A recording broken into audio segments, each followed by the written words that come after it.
الحمد لله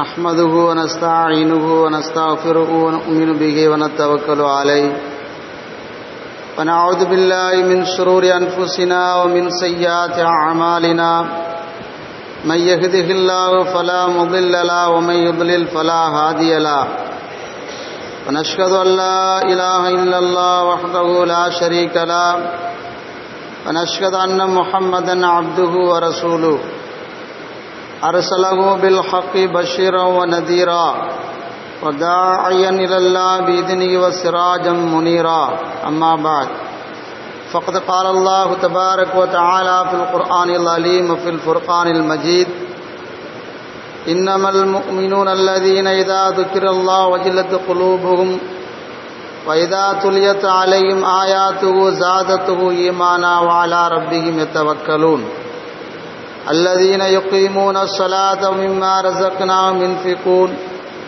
أولئك هم المؤمنون حقا لهم درجات عند ربهم ومغفرة ورزق كريم صدق الله العلي العليم وقال نبينا محمد صلى الله عليه وسلم من سلم المسلمون من لسانه ويده أو كما قال عليهم الصلاة والسلام.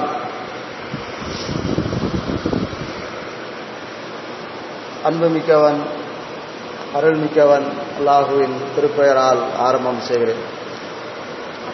ஸலாத்தும் ஸலாமும் சத்திய தூதர் உயிருக்கு உயிரான நம் உயிரை விட மேலான நபிகள் நாயகம் ஸல்லல்லாஹு அலைஹி வஸல்லம் அவர்கள் மீதும் அவர்களை முழுமையாக பின்பற்றி வாழ்ந்த உத்தம சத்திய சஹாபாக்கள், தாபியூன்கள், தபோ தாபியின்கள், நல்லோர்கள், உலக முஸ்லீம்கள், குறிப்பாக இந்த ஜும்மாவிற்கு வருகை தந்திருக்கக்கூடிய நம் அனைவரின் மீதும் எல்லாமல்ல அல்லாஹுவின் அளவிலா அன்பும் இணையிலா கிருபையும் ஸலவாத்தும் ஸலாமும் ஆஃபியத்தும் என்றென்றும் உண்டாவதாக. ஆரம்பமாக அஞ்சுவதும் அடிபணிவதும் அல்லாஹ் ஒருவனுக்கு என்ற உபதேசத்தை எனக்கும் உங்களுக்கும் வசியத் செய்தவனாகும். எல்லா சந்தர்ப்பங்களிலேயும் எல்லா நிலைமைகளிலேயும் அல்லாஹுவாலும் அல்லாஹுவின் தூதர் நபிகள் நாயகம் ஸல்லல்லாஹு அலைஹி வஸல்லம் அவர்களாலும் எதையெல்லாம் ஹலால் என்று ஆகுமாக்கி வைத்திருக்கிறார்களோ அவைகளெல்லாம் எடுத்து நடக்கும்படியும், எதையெல்லாம் ஹராம் என்று தடுத்து வைத்திருக்கிறார்களோ அவைகளை விட்டு தவிர்ந்திருக்கும்படியும் மீண்டும் ஞாபகப்படுத்தியவனாக என்னுடைய ஜும்மா உரையை ஆரம்பம் செய்கிறேன். அன்பிற்குரிய எல்லாமல்ல அல்லாஹுவின் நல்லடியார்களே, இஸ்லாமிய பெரியோர்களே, சகோதர நண்பர்களே, திருக்குர்ஆனில் அல்லாஹ் ரப்புல் ஆலமீன் மூமின்களை குறித்து சொல்லக்கூடிய வசனத்திலே ஒரு வசனத்தில் சூரத்துல் அன்ஃபால் என்கிற திருக்குர்ஆனுடைய 8வது அத்தியாயத்தில் 2வது 3வது 4வது வசனங்களிலே சில தன்மைகளை அல்லாஹ் தஆலா சொல்கிறார். ஒரு மூமின் எப்படி இருப்பார், எப்படி இருக்க வேண்டும் என்பது சம்பந்தமாக அந்த வசனங்களிலே அல்லாஹ் தஆலா சொல்லுகிற போது, இன்னமல் முஃமினூன அல்லதீன இதா துக்கிரல்லாஹு வஜிலத் குலூபுஹும், நிச்சயமாக மூமின்கள் என்றால் யார் தெரியுமா? அல்லாஹ்வுடைய குர்ஆன் வசனங்கள் அவர்களுக்கு மத்தியிலே ஓதி காட்டப்பட்டால் அவர்களுடைய உள்ளங்கள் நடுநடுங்கிவிடும். வைதா துலியத் அலைஹிம் ஆயாத்து, அதே திருக்குர்ஆன் வசனங்களை அவர்களுக்கு மத்தியிலே ஓதி காட்டப்பட்டால் அவர்களுடைய ஈமான் அதிகரிக்கும். வஅலா ரப்பிஹிம் யதவக்கலூன், உலக வாழ்க்கையில் எல்லா விஷயங்களிலேயும் அல்லாஹ் மீது முழுமையாக நம்பிக்கை கொண்டிருப்பார்கள். அல்லதீன யுகீமூன ஸலாத், அவர்கள் தொழுகையை அந்தந்த நேரப்படி சரியான முறையிலே தொழுவார்கள். மிம்மா ரஸக்னாஹும் யுன்ஃபிகூன், நாம் அவர்களுக்கு கொடுத்ததிலிருந்து தான தர்மம், ஜகாத் போன்ற அந்த கடமைகளை நிறைவேற்றுவார்கள். உலாயிக ஹுமில் முஃமினூன ஹக்கா, இவர்கள்தான் உண்மையிலேயே மூமின்கள். லஹும் தரஜாத்துன் இன்த ரப்பிஹிம், நாளை மறுமையில் அல்லாஹ்விடத்திலே சிறந்த அந்தஸ்து இவர்களுக்கு இருக்கிறது. வ மக்ஃபிரத்தும் வ ரிஸ்குன் கரீம், அல்லாஹ்வுடைய மன்னிப்பும் இன்ன பிற சிறப்பான வாழ்க்கையும் இவர்களுக்கு மறுமையில் இருக்கிறது என்பதாக இந்த வசனங்களிலே அல்லாஹ் தஆலா சொல்கிறார். ஒரு மூமின் என்றால் எப்படி இருக்க வேண்டும் என்பதை அல்லாஹ் இந்த வசனங்களிலே மட்டுமல்லாது இன்ன பிற குர்ஆன் வசனங்களிலேயும் சில தன்மைகள், சில அழகிய பண்புகளை அல்லாஹ் தஆலா சொல்லுகிறான். இப்போ குர்ஆன் வசனம் ஓதப்படக்கூடிய நேரத்திலே, அதனுடைய விஷயங்கள் அவர்களுக்கு மத்தியிலே எடுத்து சொல்லப்படக்கூடிய நேரத்திலே உள்ளம் நடுநடுங்க வேண்டும். அதாவது மறுமை என்ற ஒன்று இருக்கிறது, அந்த மறுமையிலே நம்முடைய வாழ்வு இருக்கிறது, அதுதான் நிரந்தரமான வாழ்வு. பலகீனப்பட்டு உலக மோகத்திலே மூழ்கி போய் இருக்கக்கூடிய நேரத்திலே குர்ஆன் இப்படி சொல்லுகிறது, நபிகள் நாயகம் ஸல்லல்லாஹு அலைஹி வஸல்லம் இப்படி சொல்லியிருக்கிறார் என்று சொல்லக்கூடிய நேரத்திலே அந்த உலக மோகத்திலே மூழ்கி போய் விடாமல் இதுதான் சரியான வழி, இதுதான் நமக்கு நன்மைக்குரியது என்று அவருடைய ஈமான் இன்னும் அதிகரிக்க வேண்டும். அந்த பலகீனத்திலிருந்து பலமாக வேண்டும். உலகத்திலே பலவிதமான வழிமுறைகள் சொல்லப்பட்டிருக்கக்கூடிய நேரத்திலே அந்த வழிமுறைகளுக்கு முக்கியத்துவம் கொடுக்காமல் இஸ்லாம் காட்டக்கூடிய, அல்லாஹ்வும் அல்லாஹ்வின் தூதர் நபி ஸல்லல்லாஹு அலைஹி வஸல்லம் காட்டக்கூடிய அந்த வழிமுறைக்கு முக்கியத்துவம் கொடுத்து எல்லாமே அல்லாஹ்வால் நடக்கிறது என்ற ஆழமான நம்பிக்கை அவர்களுக்கு ஏற்பட வேண்டும். தொழுகையை பேணுதலாக தொழ வேண்டும் என்பது போன்ற இந்த தன்மைகள் ஒவ்வொருவரிடத்திலும் இருந்தால்தான் உண்மையான மூமின். இதை குறித்து நாம் கொஞ்சம் சிந்திக்க வேண்டும். குர்ஆன் வசனங்கள் ஜும்மா உரைகளிலே இன்ன பிற பயான் நிகழ்ச்சிகளிலே எல்லாம் ஞாபகப்படுத்தப்படுகிறது. நாம் எப்படி நம்மை மாற்றிக் கொண்டிருக்கிறோம், நம்மிடத்தில் என்ன மாற்றம் வந்திருக்கிறது, நாம் பழையபடி முன்னால் இருக்கக்கூடிய அந்த நிலைமையிலே இருக்கிறோமா அல்லது கொஞ்சம் நம்மிடத்திலே மாற்றம் வந்திருக்கிறதா என்பதை கொஞ்சம் சுய பரிசோதனை நாம் செய்து பார்க்க வேண்டும். அடுத்து நம்மிடத்தில் இருக்க வேண்டிய அடிப்படையான அம்சம், அடிப்படையான ஒன்று அல்லாஹ் மீது அசைக்க முடியாத நம்பிக்கை வைப்பது. உலக காரண காரியங்களே அதை செய்யலாமா இதை செய்யலாமா, அதை சொல்லுகிறார்களே இதை சொல்லுகிறார்களே, இஸ்லாத்திற்கு அப்பாற்பட்ட விஷயங்கள் எல்லாம் சொல்லப்படுகிறது, இதுவெல்லாம் இல்லை என்று சொல்லப்படுகிறது, நாம் இன்னும் அதை செய்து கொண்டிருக்கிறோமே, அல்லாஹ்வால் தான் எல்லாம் நடக்கிறது என்ற அந்த ஆழமான நம்பிக்கை நம்மிடத்திலே வந்திருக்கிறதா என்பதை நாம் கொஞ்சம் சுய பரிசோதனை செய்ய வேண்டும். இது ஒரு முக்கியமான விஷயமா இருந்தாலும் கூட மூமின்களிடத்தில் இருக்க வேண்டிய பண்புகள் என்ன என்பதுதான் இப்போது ஞாபகப்படுத்தப்பட்டது. அதே போல நபிகள் நாயகம் ஸல்லல்லாஹு அலைஹி வஸல்லம் அவர்கள் ஒரு மூமினிடத்தில் இருக்க வேண்டிய பண்புகள், குணநலங்கள், அழகிய பண்புகள் என்று அதிகமான செய்திகளை ஹதீஸ்களிலே சொல்லியிருக்கிறார்கள். அதையெல்லாம் விரிவாக சொல்ல முடியாவிட்டாலும் கூட ஒரு அடிப்படையான சில விஷயங்களை மட்டும் நாம் இப்போது தெரிந்து கொள்ள வேண்டும். அதிலே ஒன்று, நபிகள் நாயகம் ஸல்லல்லாஹு அலைஹி வஸல்லம் அவர்கள் அந்த அளவிற்கு நுணுக்கமாக அழகிய முறையிலே எல்லா காலகட்டத்துக்கும் எல்லா சந்தர்ப்பங்களிலேயும் பொருந்தக்கூடிய அளவுக்கு ஒரு ஹதீஸிலே ஒரு செய்தியை சொல்லியிருக்கிறார்கள். அல் முஸ்லிம், ஒரு முஸ்லிம் என்றால் யாரு தெரியுமா? மன் சலிம முஸ்லிமூன மின் லிசானிஹி வ யதிஹி, தன்னுடைய கையின் மூலமாக தன்னுடைய நாவின் மூலமாக இன்னொரு முஸ்லிமுக்கு தொந்தரவு செய்யாமல் இருக்கிறானே அவன்தான் உண்மையான முஸ்லீம். ஒரு முஸ்லீமுடைய அடிப்படை இலக்கணம் என்ன என்பதை இந்த ஹதீஸில் நபி ஸல்லல்லாஹு அலைஹி வஸல்லம் சொல்கிறார்கள். என் மூலமாக நான் ஒரு முஸ்லீம், இன்னொரு முஸ்லீமுக்கு என்னுடைய கையின் மூலமாகவோ என்னுடைய நாவின் மூலமாகவோ எந்த விதமான தீங்கும் செய்யக்கூடாது. அப்படி செய்யாமல் இருந்தால் தான் உண்மையான மூமின், உண்மையான முஸ்லீம். இல்லை என்றால் அவர் போலியான முஸ்லீம், ஊர் உலகத்துக்காக முஸ்லீமாக வாழ்கிறார் என்ற அர்த்தம். இந்த ஹதீஸிலே நபி ஸல்லல்லாஹு அலைஹி வஸல்லம் சொல்லியிருக்கக்கூடிய அந்த வார்த்தையை கவனிக்க வேண்டும். கையின் மூலமாக என்று சொன்னால் அன்றைய காலகட்டத்திலே நபிகள் நாயகம் ஸல்லல்லாஹு அலைஹி வஸல்லம் அவர்கள் சொன்னார்கள், அடிப்பது அல்லது இன்ன பிற தீங்குகள் செய்வது இதுவெல்லாம் கையின் மூலமாக நடக்கக்கூடியது. நாவின் மூலமாக நடக்கக்கூடியது என்று சொன்னால் திட்டுவது, ஏசுவது, அல்லது அவரை பற்றி இல்லாத வார்த்தைகளை சொல்வது, அல்லது இட்டுக்கட்டி பேசுவது, புறம் பேசுவது போன்ற ஏராளமான செய்திகள் அதில் உள்ளடக்கம். நாம் வாழக்கூடிய இந்த காலகட்டத்தில் இந்த ஹதீஸை வேறு கோணத்தில் நாம் பார்த்தால், கைகள் மூலமாக என்று சொன்னால் மொட்டை கடிதாசி போடுவது, இதுவெல்லாம் நம்முடைய அனுபவங்களிலே அல்லது முந்தைய காலகட்டங்களிலே பார்த்திருக்கலாம், பத்திரிகையில படித்திருக்கலாம். ஒரு கணவன் மனைவிக்கு மத்தியிலே பிரிவை ஏற்படுத்த வேண்டும் என்பதற்காக வேண்டி ஒரு மொட்டை கடிதாசி போடுவார்கள். உன்னுடைய மனைவி இப்படிப்பட்டவள், அவரோடு தொடர்புடைய பெண்ணாக இருக்கிறார், நான் அங்கு பார்த்தேன் இங்கு பார்த்தேன் என்பது போன்ற ஒரு கடிதத்தை போட்டு விடுவார். சம்பந்தப்பட்ட கணவர் அதை பார்த்து தீர ஆய்வு செய்யாமல் விசாரிக்காமல் எடுத்தன் கவிழ்த்தன் என்ற முறையிலே அந்த பெண்ணிடத்திலே தவறான முறையிலே நடந்து கொண்டு அந்த பெண்ணை கொலை செய்வது போன்ற அசம்பாவிதங்கள் எல்லாம் சமூகத்திலே நாம் பார்த்திருக்கலாம், படித்திருக்கலாம். நம்முடைய ஊர்களிலே கூட அப்படி நடந்திருக்கலாம். இப்ப கையின் மூலமாக பிற முஸ்லிமுக்கு தீங்கு செய்யக்கூடாது என்பது அடிப்பது மட்டும் அதில் உள்ளடக்கம் கிடையாது. அதனால்தான் நபி ஸல்லல்லாஹு அலைஹி வஸல்லம் இன்னொரு சந்தர்ப்பத்திலே சொன்னார்கள், இன்னி உஅ்திது பி ஜவாமில் கலீம், நான் ஒரு வார்த்தைக்கு பல பொருள் உண்டான அந்த வார்த்தைகள் எனக்கு கொடுக்கப்பட்டிருக்கிறது. நான் ஒரு வார்த்தையை சொல்லுவேன், அந்த வார்த்தை அந்த காலகட்டத்துக்கு யதார்த்தமாக பொருந்தும், பிந்திய காலகட்டத்தில் இருக்கக்கூடிய அந்த சூழ்நிலைக்கும் அது பொருந்தக்கூடியதாக இருக்கும். அப்ப கைகள் மூலமாக பிற முஸ்லிமுக்கு தீங்கு செய்வது என்பது அடிக்கக்கூடியது மட்டும்தான் என்று நாம் நினைத்துக் கொள்ளக் கூடாது.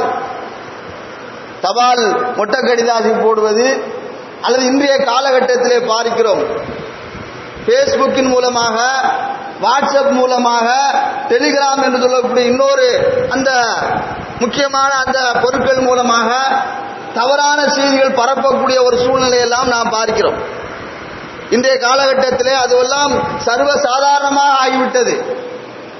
எங்கோ ஒரு இடத்துல ஒரு செய்தி நடக்கிறது என்று சொன்னால் அதை தீர ஆய்வு செய்யாமல் விசாரிக்காமல் அப்படியே அடுத்தடுத்த நபர்களுக்கு நாம் செய்கிறோம் என்றால் அதிலே நம்முடைய அந்த குற்றத்தினுடைய பங்களிப்பு இருக்கிறது. நபிகள் நாயகம் ஸல்லல்லாஹு அலைஹி வஸல்லம் ஒரு சந்தர்ப்பத்திலே சொன்னார்கள், ஒரு செய்தியை தீர விசாரிக்காமல் மக்களுக்கு மத்தியிலே பரப்பக்கூடிய ஒருவன் யார் என்று சொன்னால் அவன்தான் பொய்யன் என்பதாக நபி ஸல்லல்லாஹு அலைஹி வஸல்லம் சொல்லியிருக்கிறார்கள். ஒரு செய்தி வருகிறது, அதை பற்றி கொஞ்சம் கூட நாம் சிந்திக்காமல், அதை பற்றி யோசிக்காமல் அடுத்தடுத்த நண்பர்களுக்கு நாம் அப்படியே அதை பரப்பிவிட்டோம் என்று சொன்னால் அது வேறு வேற மாற்றங்களை ஏற்படுத்திவிடும். முந்தைய காலகட்டங்களே நாம் வாழக்கூடிய இந்த காலகட்டத்திலே சென்னையிலே ஒரு பெண் வீடு வீடாக சென்று ஒரு கணக்கெடுக்கிறார் என்று சொல்லி ஒரு வீட்டிலே திருடி விட்டார் என்ற ஒரு தவறான செய்தியை பரப்பிவிட்டு அந்த பெண் யார் என்றே தெரியாது, ஏதோ ஒரு சந்தர்ப்பத்திலே பிடிக்காத காரணத்தினால் ஒருவர் அந்த செய்தியை பரப்பிவிட அது எல்லோருமே அப்படியே எல்லா மக்களுக்கும் பரப்பிவிட மறுநாள் பேப்பரிலே போடுகிறார்கள், இது தவறான செய்தி, இட்டுக்கட்டப்பட்ட செய்தி, அந்த பெண்ணை குறித்து ஒருவருக்கு தவறான அபிப்பிராயம் இருந்தது, அதனால் இப்படி செய்து விட்டார் என்ற செய்தியெல்லாம் நாம் பார்க்கிறோம். இதே போல ஏகப்பட்ட விஷயங்கள் இன்றைய காலகட்டத்தில் வந்து கொண்டிருக்கிறது. இதையெல்லாம் நாம் நன்கு ஆய்வு செய்து சிந்தித்து பார்த்து நம்முடைய அந்த காரண காரியங்களை அமைத்துக் கொள்ள வேண்டும். எடுத்தேன் கவிழ்த்தேன் என்ற அந்த அடிப்படையிலே இன்னும் ஏராளமான செய்திகள் வருகிறது. ஒரு முஸ்லிம் பெண் இன்னொரு அந்நிய ஆணோடு ஓடிவிட்டார் என்ற செய்தி எல்லாம் பரப்பப்படுகிறது. அதிலே ஒரு சிலது உண்மைகள் இருக்கலாம், சில செய்திகளை நமக்கு எதிராக செயல்படக்கூடிய அந்த மக்களை பரப்பி விடுகிறார்கள். இவர்களுக்கு மத்தியில் இப்படிப்பட்ட ஒரு செய்தியை சொன்னால் இந்த முஸ்லிம் மக்கள் அவர்கள் நினைத்துக் கொண்டிருக்கிறார்கள் அதுதான் யதார்த்தமான உண்மையும் கூட. நம்முடைய மார்க்கம் அப்படி சொல்லவில்லை. எதையுமே இப்படி செய்ய வேண்டும் அப்படி செய்ய வேண்டும் என்ற அந்த வழிமுறைகள் சொல்லப்படவில்லை. திருக்குர்ஆனில் அல்லாஹ் தஆலா சூரத்துல் ஹுஜராத்திலே சொல்கிறான், யா அய்யுஹல்லதீன ஆமனு இதா இன் ஜாஅக்கும் ஃபாஸிக்கும் பிநபயின், உங்களிடத்திலே ஒரு தவறானவர் ஒரு செய்தியை கொண்டு வந்தால் அதை அப்படியே நம்பி விடாதீர்கள், ஃபத்தபையனு, அதை பற்றி நன்கு நீங்கள் ஆய்வு செய்யுங்கள். இது நமக்கு குர்ஆன் சொல்லக்கூடிய வழிமுறை. நாம் அதை பற்றி யோசிப்பது கிடையாது, சம்பந்தப்பட்ட அனுப்பின நபரிடத்திலே கேட்பது கிடையாது. இப்படியெல்லாம் இருக்கிறது, இப்படியெல்லாம் சொல்லப்பட்டிருக்கிறது, இதை செய்யலாமா, இது உண்மையா, இது பொய்யா, உங்களுக்கு யார் அனுப்பினார் எப்படி வந்து கேட்டால் எந்த தகவலும் இருக்காது. எனக்கு அவர் அனுப்பினார், எனக்கு இவர் அனுப்பினார் என்பதாக அந்த செய்திகள் வரும். கடைசியில் பார்த்தால் அது பொய்யாக இருக்கும். இதனால் என்ன பாதிப்பு என்று சொன்னால், ஒரு நல்ல பெண்ணின் மீது தவறான ஒரு இட்டுக்கட்டை செய்த அந்த பாவம் நமக்கும் அதில் ஒரு பங்கு வந்து விடுகிறது. யாரோ ஒருவர் செய்து விடுகிறார், நாம் தொடர்படியா என்று சர்வசாதாரணமாக அது மக்களுக்கு மத்தியில் வாட்ஸ்அப் என்று சொன்னாலே சர்வசாதாரணமாக ஆகிவிட்டது. இனி வரக்கூடிய காலங்களில் இதைவிட பன்மடங்கு அது வளர்ச்சி பெறுமே தவிர குறைய போவது கிடையாது. நல்ல விஷயங்களை மக்களுக்கு மத்தியிலே பரப்பலாம், அடிப்படையான விஷயங்கள் தேவையான விஷயங்களை மக்களுக்கு மத்தியிலே சொல்லலாம். ஆனால் நன்கு ஆய்வு செய்து இது உண்மையா இல்லையா பொய்யா என்று நாம் கொஞ்சம் சிந்தித்து பார்க்க வேண்டும். அதிலே அது முந்தைய காலகட்டத்திலே நான் சும்மா உரையிலே சொல்லியிருக்கிறேன். மக்காவிலே ஒரு சம்பவம் நடந்தது. ஒருவர் அந்த பள்ளியில மோதினாராக இருந்தார், ஒரு கனவு கண்டார். அதிலே நபிகள் நாயகம் ஸல்லல்லாஹு அலைஹி வஸல்லம் அவர்கள் வந்தார்கள். என் மீது யார் இத்தனை தடவை ஸலவாத் சொல்கிறார்களோ அவர்களுக்கு இந்த நன்மை கிடைக்கும். ஸலவாத் சொல்வதற்கு குர்ஆனிலே ஆதாரம் இருக்கிறது, நபிகள் நாயகம் ஸல்லல்லாஹு அலைஹி வஸல்லம் உடைய ஹதீஸிலே ஆதாரம் இருக்கிறது, சஹாபாக்களுக்கு நபி ஸல்லல்லாஹு அலைஹி வஸல்லம் சொல்லி இருக்கிறார்கள் என்பது வேறு விஷயம். சொல்லக்கூடா என்பதை இங்கு நான் சொல்ல வரவில்லை. ஸலவாத் சொல்வதற்கு ஆதாரம் இருக்கிறது. ஹதீஸ் இருக்கிறது. ஆனால் அது வேறு கோணத்திலே சொல்லக்கூடிய நேரத்திலே இல்லாத ஒன்றை செய்ததாக ஆகிவிடும். அதுல என்ன சொல்லப்பட்டிருக்கும்? இந்திய காலகட்டத்திலே நம்முடைய பள்ளிவாசலுக்கு அந்த நோட்டீஸ் வந்திருக்கிறது. பல பள்ளிவாசலுக்கு அந்த நோட்டீஸ் அடித்து கொடுத்திருக்கிறார்கள். 100 நோட்டீஸ் அடித்து கொடுத்தால் உங்களுக்கு நினைத்த காரியம் கைகூடும். ஒருவர் இந்த நோட்டீஸை கிழித்து போட்டு விட்டார், ஆட்டோவில் அடிபட்டு இறந்து போய்விட்டார், விபத்தில் இறந்து போய்விட்டார், வயிற்று வலி வந்தது, அந்த வலி வந்தது என்பதாக அந்த நோட்டீஸ்ல முந்தைய காலகட்டத்தில் போட்டார்கள். இப்போது என்ன ஆகிவிட்டது தெரியுமா? வாட்ஸ்அப்பில் போடுகிறார்கள். எப்படி போடுகிறார்கள்? இந்த மெசேஜை 10 நபர்களுக்கு நீங்கள் ஃபார்வர்டு செய்தால், அனுப்பினால் உங்களுக்கு அடுத்த கணமே நல்ல செய்தி காத்திருக்கிறது. நல்ல செய்தியை பரப்புவதற்கு மார்க்கத்தில் அனுமதி இருக்கிறது. அதற்கு இப்படி சொல்லக்கூடிய அந்த வழிமுறை உடனே 10 நபர்களுக்கு தேர்ந்தெடுத்து அனுப்பி விடுவார்கள். யாருக்கு அப்படி நடந்திருக்கிறது? நல்லதும் கெட்டதும் அல்லாஹ்வுடைய கையில இருக்கிறது என்று நபிகள் நாயகம் ஸல்லல்லாஹு அலைஹி வஸல்லம் ஈமானுடைய அடிப்படையான அம்சமாக சொல்லியிருக்கிறார்கள். உங்களுக்கு நல்லது நடந்தாலும் கெட்டது நடந்தாலும் அல்லாஹ்வுடைய நாட்டப்படி நடக்கிறது. இப்படி அனுப்பினால் தான் நடக்கும் என்ற அந்த நம்பிக்கை உடனே 10 நபர்களுக்கு வரிசையாக அனுப்பிவிடுவார்கள். பார்த்தால் என்ன என்றால் இந்த செய்தி இருக்கும். அல்லாஹ்வுடைய பேர் அதில் சொல்லப்பட்டிருக்கும், அல்லாஹ்வுடைய மற்ற பெயர்கள் சொல்லப்பட்டிருக்கும். உடனே நாம் அனுப்பி விடுவது இது எப்படி சாத்தியம்? இது நமக்கு சரியான முறையில் இருக்கிறதா? இப்படி எல்லாம் இருக்குமா என்பதை சிந்திப்பது கிடையாது. உடனே நாம் இப்படி செய்து விடுவது. இப்படி இன்றைய காலகட்டத்திலே நாம் விஞ்ஞானத்தினுடைய வளர்ச்சியில் இருந்தாலும் கூட அந்த வளர்ச்சி நம்மை இஸ்லாமிய மார்க்கத்திற்கு அப்பாற்பட்டு சென்று விடாத அளவுக்கு நாம் கவனமாக இருக்க வேண்டும். இதே போல சமீபத்திலே பல செய்திகளை எல்லாம் இந்த வாட்ஸ்அப் என்று சொல்லக்கூடிய அந்த நுண்பொருளில் இருந்து பார்க்கப்படுகிறது. ஏகப்பட்ட செய்திகள், கொஞ்சம் கூட அதை சிந்திக்காமல் அடுத்து அனுப்பி விடுகிறார்கள். பல செய்திகளை பார்த்து நாமே மனம் வெறுத்து போகக்கூடிய அளவுக்கு இருக்கிறது. அவர்களுக்கு சம்பந்தப்பட்டவர்களுக்கு இந்த செய்தி சொல்லப்படுகிறது. உங்களுக்கு வந்தால் இதை நன்கா சிந்தித்து பாருங்கள், சம்பந்தப்பட்டவர்களிடத்திலே கேளுங்கள், அதற்கு பின்னால் இதை சொல்லுங்கள் என்று சொன்னால் அதை செய்வது கிடையாது. பல வருடங்களுக்கு முன்னால் நடந்த ஒரு செய்தியை இப்போது போடுகிறார்கள். ஏகப்பட்ட செய்திகள். அதிலே ஒன்று இப்போது வரைக்கும் தொடர்படியாக வந்து கொண்டே இருக்கிறது. கோவில்பட்டியிலே பள்ளிக்கூடத்துக்கு சென்ற ஒரு வேன் விபத்துக்குள்ளாகி இத்தனை மாணவர்கள் இறந்து போய்விட்டார்கள் என்ற ஒரு செய்தி இப்போது வரைக்கும் வருகிறது. அது எப்போது நடந்த ஒரு செய்தி தான், இப்போது வரைக்கும் வருகிறது. அதிலே சில நம்பர்களையும் போட்டிருக்கிறார்கள். யாரும் அதை பற்றி யோசிப்பது கிடையாது. இந்த நம்பருக்கு உடனே தொடர்பு கொள்ளவும், இந்த ரத்தம் தேவை, இந்த ரத்தம் குறிப்பு தேவை என்பதாக போட்டிருக்கிறார்கள். அது ஏன், என்ன, எப்படி என்பதை சிந்திப்பது கிடையாது. உடனே என்ன செய்கிறார்கள்? அடுத்தடுத்து யாருக்கெல்லாம் நண்பர்கள் இருக்கிறார்களோ ஒரு குறிப்பை அவர்களாக ஓபன் செய்திருப்பார்கள், அதுக்கு அனுப்பி விடுவது. இப்படியாக செய்து கொண்டே இருக்கிறார்கள். விசாரித்து பார்த்தால் அப்படி சம்பவம் நடக்கவே இல்லை என்று செய்தி வருகிறது. இப்ப நபி ஸல்லல்லாஹு அலைஹி வஸல்லம் அவர்கள் ஒரு முஸ்லீம் எப்படி இருக்க வேண்டும், எப்படி இருக்கக்கூடாது என்பதற்கு பல ஹதீஸ்கள் சொன்னாலும் கூட இந்த ஹதீஸை பார்க்க வேண்டும். மன் சலிமல் முஸ்லிமூன மின் லிசானிஹி வ யதிஹி. உண்மையான முஸ்லிம் யார் என்று சொன்னால் தன்னுடைய கையின் மூலமாகவோ தன்னுடைய நாவின் மூலமாகவோ இன்னொரு முஸ்லீமுக்கு தொந்தரவு செய்ய மாட்டான், தொல்லை கொடுக்க மாட்டான். அவன்தான் உண்மையான முஸ்லீம். இப்ப சில விஷயங்களை நாம் நம்பி விடுகிறோம், சில விஷயங்களை நாம் நம்பி அதனால் வேறு ஒரு சிந்தனைக்கு சென்று விடுகிறோம். அதனால் குடும்பத்திலே பலவிதமான பிரச்சனைகள், கணவன் மனைவிக்கு மத்தியிலே பலவிதமான குழப்பங்கள், நண்பர்களுக்கு மத்தியில் பலவிதமான பிரச்சனைகள், இப்படி அடுக்கிக் கொண்டே போகலாம். இது ஒரு முஸ்லிம் இடத்தில் இருக்கக்கூடாத பண்பு. ஆரம்பத்தில் சொன்னதை யோசித்து பாருங்கள். எழுத்தின் மூலமாக மட்டும் இதை பொருந்தாது. இப்போது செல்போன் இருக்கிறது என்று சொன்னால் அதில் டைப் அடிக்கக்கூடிய அதுவும் பொருந்தும். எத்தனையோ செய்திகள் வந்து கொண்டே இருக்கிறது. நபிகள் நாயகம் ஸல்லல்லாஹு அலைஹி வஸல்லம் அவர்கள் இதையெல்லாம் நமக்கு அன்றே தெளிவுபடுத்தி விட்டார்கள். நம்முடைய வருங்காலங்களிலே எந்த செய்தியை சொன்னாலும் உடனே நம்பிவிடக்கூடாது.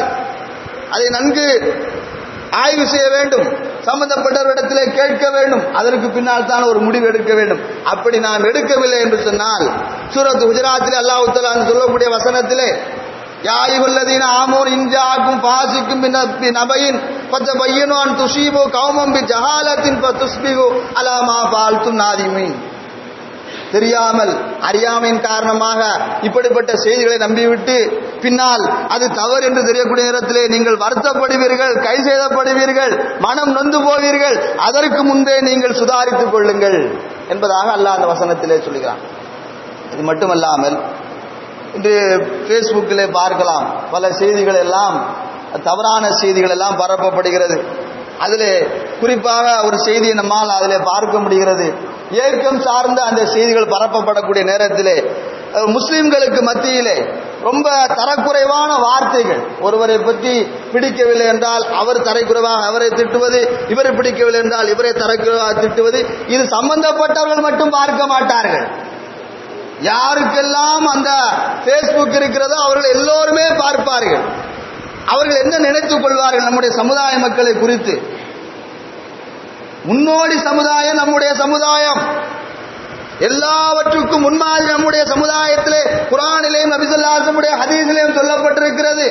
நம்மை பார்த்துத்தான் இன்றைய உலக காலகட்டத்தில் வாழக்கூடிய ஒவ்வொருவர்களும் முன்னேறி கொண்டிருக்கிறார்கள்.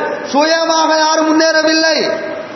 குர்ஆனிலே சொல்லப்பட்டிருக்கக்கூடிய ஒரு வசனத்தை பார்க்கிறார்கள், அதிலே பல நுட்பமான தகவல் சொல்லப்பட்டிருக்கிறது. நாம் படிக்கிறோம், ஓதுகிறோம், ரமலான் மாதத்திலே மோதிவிட்டு அப்படியே வைத்து விடுகிறோம். என்ன சொல்லப்பட்டிருக்கிறது, ஏது சொல்லப்பட்டிருக்கிறது என்பதை பற்றி நாம் சிந்திப்பது கிடையாது. அது நம்முடைய பலகீனம். அவர்கள் ஆய்வு செய்கிறார்கள், இப்படியெல்லாம் சொல்லப்பட்டிருக்கிறது, இதுவெல்லாம் உண்மையா இருக்குமா என்று பார்த்தால் கடைசியில் அது உண்மை. இஸ்லாத்துக்கு வருகிறார்கள், அல்லது வேறு கோணத்தில் அதை வைத்து அவர்கள் பிரபலியமாகி விடுகிறார்கள். நமக்கு எல்லாமே சொல்லப்பட்டிருக்கிறது, அதை கொண்டு ஈமான் கொண்டிருக்கிறோம்.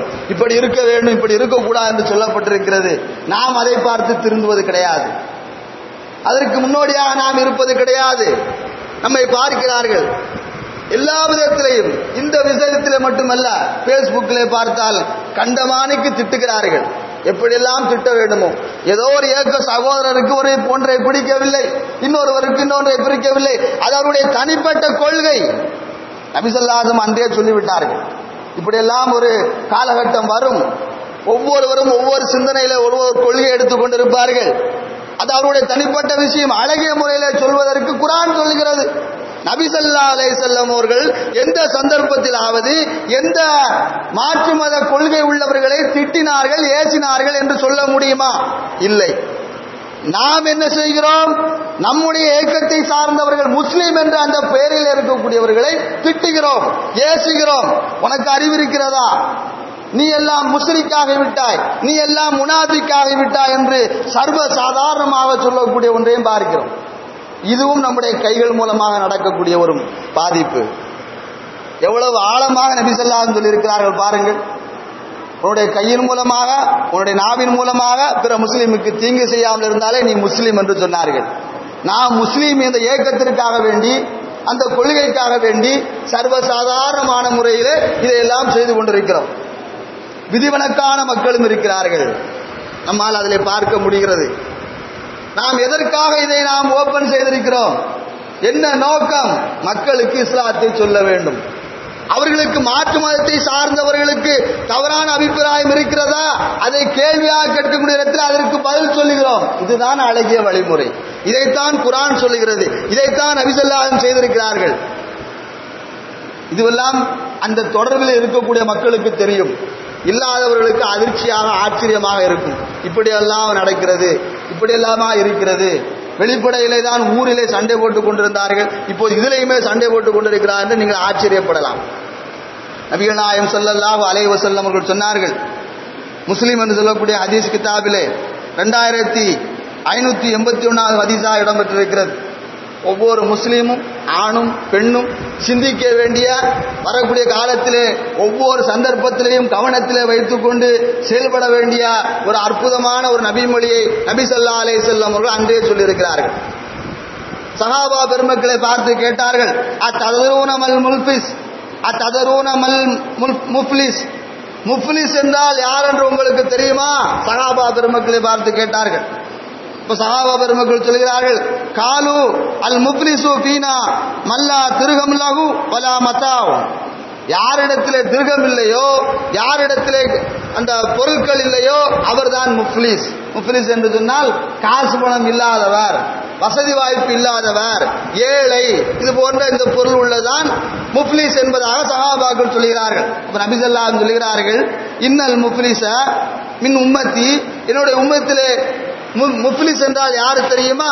ஏத்தி யோமல் கியாமா, நாளை மறுமையிலே அவர் அல்லாஹ்வுக்கு முன்னால் கொண்டு வரப்படுவார். பி ஸலாத்தின் வ சியாமின் வ ஜகாத்தின், அதிகமாக தொழுதிருப்பார், அதிகமாக நோன்பு வைத்திருப்பார், அதிகமாக ஜக்காத்து கொடுத்திருப்பார், அதிகமான நன்மைகள் செய்திருப்பார். இப்படி நன்மைகளை நாளை மறுமையில் அல்லாஹ்வுக்கு முன்னால் கொண்டு வருவார்.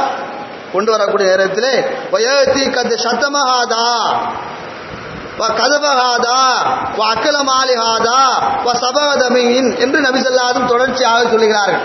என்ன சொல்கிறார் என்று சொன்னால், உலகத்தில் வாழக்கூடிய நேரத்திலே வணக்க வழிபாடுகளோடு இன்னொரு நல்லறங்களோடு நன்மைகளோடு வாழ்ந்து நாளை மறுமையிலே மிகப்பெரிய நன்மையோடு அல்லாஹ்வுக்கு முன்னால் வருவார். உலகத்தில் இவரால் பாதிக்கப்பட்ட நபர்கள் எல்லாம் அல்லாஹ்விடத்திலே முறையிடுவார்கள். என்ன முறையிடுவார்கள் தெரியுமா? யா அல்லாஹ், இவர் என்னை திட்டினார், இவர் என்னை திட்டினார். அந்த வார்த்தை நேரடியாக வருகிறது. ஏத்தி கதை சத்தமஹாதா, சத்தமா என்று சொன்னால் கண்டமானிக்கு திட்டுவது, ஏசுவது. இந்த வார்த்தை நபி ஸல்லல்லாஹு அலைஹி வஸல்லம் அன்றே சொல்லியிருக்கிறார்கள். இப்படி எல்லாம் முஸ்லிம்கள் இருப்பார்கள், நாளை மறுமையில இப்படிப்பட்ட பரிதாபத்துக்குரிய நிலைமை அவர்களுக்கு ஏற்படும். யா அல்லாஹ், உலகத்தில் இவர் இவ்வளவு நன்மை செய்திருக்கிறாரு, இவர் இவ்வளவு நல்லறங்கள் செய்திருக்கிறார், ஆனால் என்னை இவர் திட்டிக் கொண்டிருந்தார், என்னை ஏசிக் கொண்டிருந்தார், என் மீது இட்டுக்கட்டி பேசினார், கதபஹாதா, என்னை இட்டுக்கட்டி பேசினார். இட்டுக்கட்டி என்றால் சம்பந்தமே இருக்காது. நான் இருக்கிறேன், என்னை குறித்து இவருக்கும் இன்னொரு பெண்ணுக்கும் தொடர்பு இருக்கிறது என்று ஒருவர் சொல்லுகிறார். இவர் இன்னொருடைய தொழிலிலே மோசடி செய்து விட்டார், காசு பணம் வாங்கி ஏமாற்றி விட்டார். இது போன்ற இட்டுக்கட்டி பேசுவது, இந்த வார்த்தை இவர் சொல்லியிருக்கிறார். என்னை அடித்திருக்கிறார், என்னை அநியாயமான முறையில் உலகத்திலே நடத்திருக்கிறார் என்று பாதிக்கப்பட்டவர்கள் எல்லாம் சொல்வார்கள். அல்லாஹ் தஆலா பாதிக்கப்பட்ட நபர்களுக்கு அவர் உலகத்திலே தொழுதாரே, நோன்பு வைத்தாரே, ஜக்காத்து கொடுத்தாரே, இந்த நன்மைகள் எல்லாம் மலை போல குமிந்திருக்கும். எல்லா நன்மையை எடுத்து பாதிக்கப்பட்டவரிடத்தில் அல்லாஹ் தஆலா கொடுத்து விடுவார். பாதிக்கப்பட்டவர்கள் இன்னும் இருப்பார்கள். யா அல்லாஹ், இன்னும் என்னை இவர் திட்டினார், பேஸ்புக்கில் என்னை திட்டினார் என்று சொல்வதற்கும் ஆச்சரியப்படுவதற்கில்லை. எழுத்து மூலமாக திட்டினார், என்னை இட்டுக்கட்டி பேசினார், அவர் ஒரு முனாபிக், அவர் ஒரு முஷ்ரிக் என்று சொன்னார், நான் அதற்கு தகுதியானவன் கிடையாது. நாளைக்கு யாரெல்லாம் அப்படிப்பட்ட நிலைமைக்கு வரப்போகிறார்களோ அதை அங்கு பார்த்துக் கொள்ளலாம். செய்யக்கூடாது என்பதற்கு தான் இந்த செய்தி ஞாபகப்படுத்தப்படுகிறது. அப்படியா? அவருடைய நன்மை எல்லாம் கொடுத்து முடித்து விட்டதா? இப்போது பாதிக்கப்பட்டவர்களுக்கு என்ன தீர்ப்பு வழங்குவது, என்ன நியாயம் வழங்குவது? பாதிக்கப்பட்டவர்களுடைய தீமைகள் எல்லாம் எடுத்து உலகத்திலே தொழுதாரே, நோன்பு வைத்தாரே, ஜக்காத்து கொடுத்தாரே, அவருக்கு கொடுத்து விடப்படும். இவர்தான் முஃப்லிஸ். நபி ஸல்லல்லாஹு அலைஹி வஸல்லம் சஹாபாக்களுக்கு சொல்கிறார்கள், இவர்தான் முஃப்லிஸ். யார் முஃப்லிஸ்? இவர்தான் முஃப்லிஸ். நாம் நினைத்துக் கொண்டிருக்கிறோம், நானும் நினைக்கிறேன், நீங்களும் நினைக்கிறீர்கள், சமூகத்தில் இருக்கக்கூடிய பல நபர்களும் நினைக்கிறார்கள், ஆண்களும் நினைக்கிறார்கள், பெண்களும் நினைக்கிறார்கள். என்ன நினைக்கிறார்கள்? நான் 5 நேரம் தொழுகிறேன், ரமலான் மாதம் வந்தால் நோன்பு வைக்கிறேன், ஜக்காத்து கடமையானால் ஜக்காத்து கொடுத்து விட்டேன், ஹஜ்ஜிக்கு நான் சென்று விட்டேன், எல்லாமே முடிந்து விட்டது, நான் நன்மை செய்து விட்டேன். உங்களுக்கு நீங்களே சுய பரிசோதனை செய்து பாருங்கள். அண்ணனிடத்திலே சண்டை போட்டிருக்கிறீர்களா? தம்பியிடத்திலே சண்டை போட்டிருக்கிறீர்களா? மாமாவிடத்திலே பேசாமல் இருக்கிறீர்களா? அவருக்கு அநீதம் செய்திருக்கிறீர்களா? பிற முஸ்லிமை குறித்து தவறாக பேசியிருக்கிறீர்களா? பிற முஸ்லிமை குறித்து இட்டுக்கட்டி பேசியிருக்கிறீர்களா? பிற முஸ்லிமை குறித்து தவறான செய்திகளை எழுத்து மூலமாக பரப்பியிருக்கிறீர்களா? இதுவெல்லாம் பாதிப்பு. இதுவெல்லாம் நாளை மறுமையில் நாம் செய்த, உலகத்தில் செய்த எல்லா நன்மைகளும் இல்லாமல் ஆக்கிவிடும். எனவே வரக்கூடிய காலத்திலே கொஞ்சம் கவனமாக, எச்சரிக்கையாக ஒரு உண்மையான முஸ்லிம் எப்படி இருக்க வேண்டும் என்று திருக்குர்ஆனில் அல்லாஹ் தஆலா சொல்லியிருக்கிறானோ அந்த செய்தியை நான் ஞாபகப்படுத்துகிறேன். உங்களுக்கு குர்ஆன் வசனம் ஞாபகப்படுத்தப்பட்டால் அதை நினைத்துக் கொண்டு நீங்கள் பயந்து வாழுங்கள். உங்களுடைய ஈமானுடைய அந்த தன்மையை அதிகரித்துக் கொள்ளுங்கள். எல்லா சந்தர்ப்பத்திலையும் அல்லாஹ் மீது அசைக்க முடியாத நம்பிக்கையோடு இருங்கள். தொழுகையை நிலைநாட்டுங்கள், ஜக்காத்து கொடுங்கள். இது குர்ஆன் சொல்லக்கூடிய மூமினுடைய இலக்கணம். நபி ஸல்லல்லாஹு அலைஹி வஸல்லம் சொன்னார்கள், கையினாலோ நாவினாலோ பிற முஸ்லிமுக்கு தீங்கு செய்தால் அவர் முஸ்லிம் கிடையாது. இன்று நாம் எப்படி இருக்கிறோம்? கையினாலோ நாவினாலோ அல்லது இன்ன பிற பொருட்கள் மூலமாகவோ பிற முஸ்லிமுக்கு நாம் தீங்கு செய்து கொண்டிருக்கிறோமா என்று சிந்தித்து பாருங்கள். இருந்தால் திருத்திக் கொள்ளுங்கள். அல்லாஹ் மன்னிக்க தயாராக இருக்கிறான். நமக்கு மத்தியிலே காழ்ப்புணர்ச்சியோ விரோதமோ குரோதமோ கொண்டு நமக்கு மத்தியிலே மிகப்பெரிய இடைவெளியை இன்னும் ஏற்படுத்திக் கொண்டிருக்காமல், ஒரு முஸ்லிம் என்றால் இப்படித்தான் இருக்க வேண்டும், இப்படி இருக்கக்கூடாது என்பதை நபி ஸல்லல்லாஹு அலைஹி வஸல்லம் தெளிவாக சொல்லிவிட்டார்கள். விட்டு கொடுத்து புரிந்து அவர்களுக்குண்டான சில உரிமைகள் கடமைகள் இருக்கிறது என்ற அந்த உணர்வோடு நாம் வாழ பழகிக் கொள்ள வேண்டும். ஒரே ஒரு செய்தியை ஆழமாக சொல்லிக் கொள்கிறேன். முஸ்லிம் என்றால் எப்படி விட்டு கொடுத்து வாழ்வது என்ற ஒரு கேள்வி நமக்கு வரும். ரொம்ப லேசான விஷயம்தான். எனக்கென்று சில உணர்வுகள், சில எதிர்பார்ப்புகள் இருக்கிறது. என்னுடைய உரிமையிலேயோ உணர்விலேயோ பிறர்கள் தலையிடக்கூடிய நேரத்திலே அதை நான் விரும்புவது கிடையாது. அதுபோல பிறருடைய முஸ்லிமுடைய உரிமைகளிலே உணர்வுகளிலே தலையிடுவதற்கு நமக்கு அதிகாரம் கிடையாது. நபி ஸல்லல்லாஹு அலைஹி வஸல்லம் எவ்வளவு அற்புதமாக அந்த ஹதீஸில் சொல்லியிருக்கிறார்கள். ஒரு உண்மையான மூமின் யார் தெரியுமா? இன்னொரு ஹதீஸில் சொல்லுகிறார்கள், தனக்கு விரும்புவதையே பிற முஸ்லிமுக்கு விரும்பாத வரையிலே அவர் உண்மையான மூமின் கிடையாது. தனக்கு விரும்புவதையே பிற முஸ்லிமுக்கு விரும்பாத வரையிலே அவர் உண்மையான மூமின் கிடையாது. என்னை நான் பார்க்க வேண்டும். என்னை பிறர் திட்டினால், என்னை ஏசினால், என் மீது கோல் சொன்னால், என் மீது இல்லாதை சொன்னால், என்னுடைய குடும்ப விஷயத்திலே தலையிட்டால் நான் விரும்ப மாட்டேன். அதுபோல நீங்கள் பிறருடைய முஸ்லிமுடைய விஷயத்திலே தலையிட்டால், திட்டினால், இட்டுக்கட்டி பேசினால் அவர் விரும்புவாரா? அப்படி பாருங்கள். சரிதான், அவருக்கு அது பிடித்திருக்கிறது, இவருக்கு இது பிடித்திருக்கிறது, எனக்கு இது பிடித்திருக்கிறது என்ற அந்த அடிப்படையிலே போக வேண்டும். மார்க்கத்துக்கு முரணான காரியங்கள், மார்க்கத்திலே தடுக்கப்பட்ட காரியங்கள், அல்லாஹ்வால் எச்சரிக்கை செய்யப்பட்ட காரியங்கள், நபி ஸல்லல்லாஹு அலைஹி வஸல்லம் எச்சரிக்கை செய்யப்பட்ட காரியங்கள், அதை நளினமான முறையிலே சொல்ல வேண்டும், அழகான முறையிலே சொல்ல வேண்டும்.